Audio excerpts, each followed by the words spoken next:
একঘেয়েমি মাছ মাংস ডিম খেতে ভালো লাগে না। তো আজকে আমি একটা স্পেশাল রেসিপি শেয়ার করব।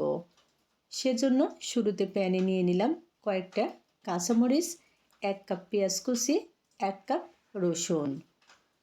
এখন শুকনো প্যানে 3 থেকে 4 মিনিট লো আঁচে ভেজে নিব।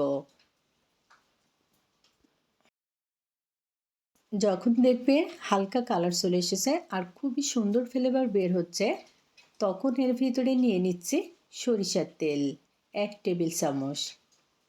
সরিষার তেল দিয়ে আবারও সব মিলিয়ে 5 মিনিট মতো মিডিয়াম আঁচে ভেজে নিচ্ছি। এখন কিন্তু পেঁয়াজ, রসুন আর ঝাল ভাজা ভাজা হয়ে গেছে। তো এই পর্যায়ে নিয়ে নিচ্ছি হাফ কাপ পরিমাণ কালো জিরা। আজকে আমি কালো জিরা দিয়ে খুবই মজার একটা রেসিপি তৈরি করে দেখাবো। কালো জিরা দেওয়ার পরে একেবারে লো আঁচে 2 থেকে 3 মিনিট এরকম নেড়েচেড়ে ভেজে নিতে হবে।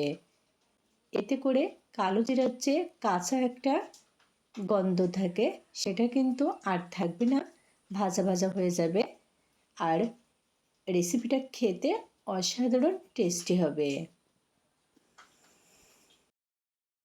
এখন কিন্তু আমার ভাজা হয়ে গেছে।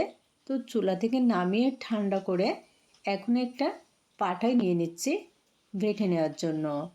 আমি এখানে শিল পাটায় বেটে নিচ্ছি, তবে তোমরা চাইলে কিন্তু মিক্সার গ্রাইন্ডারে করেও ব্লেন্ড করে নিতে পারো। তবে আমার মনে হয় যে শিল পাটায় বেটে নিলে এই ভর্তাটা বেশি মজার হয়ে থাকে। এই কালো জিরা কিন্তু আমাদের শরীরের জন্য খুবই উপকারী। তো তোমরা চাইলে এভাবে ভর্তা বানিয়ে ভাতের সাথে, গরম গরম ভাতের সাথে খেতে পারো। নিয়ে নিচ্ছে স্বাদ মতো লবণ আর অল্প একটু কাঁচা পেঁয়াজ। তবে এখানে অপশনাল, চাইলে দিতে পারো, না চাইলে স্কিপ করতে পারো। আর পরিমাণ মতো সরিষার তেল। এভাবে একটু কাঁচা পেঁয়াজ আর সরিষার তেল দিয়ে মেখে নিলে আরও বেশি ভালো হয়। ব্যাস, রেডি হয়ে গেল মজার ভর্তা। তো বন্ধুরা, যদি ভালো লাগে অবশ্যই একবার তৈরি করে দেখবে,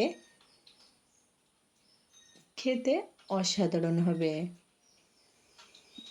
ধন্যবাদ সবাইকে।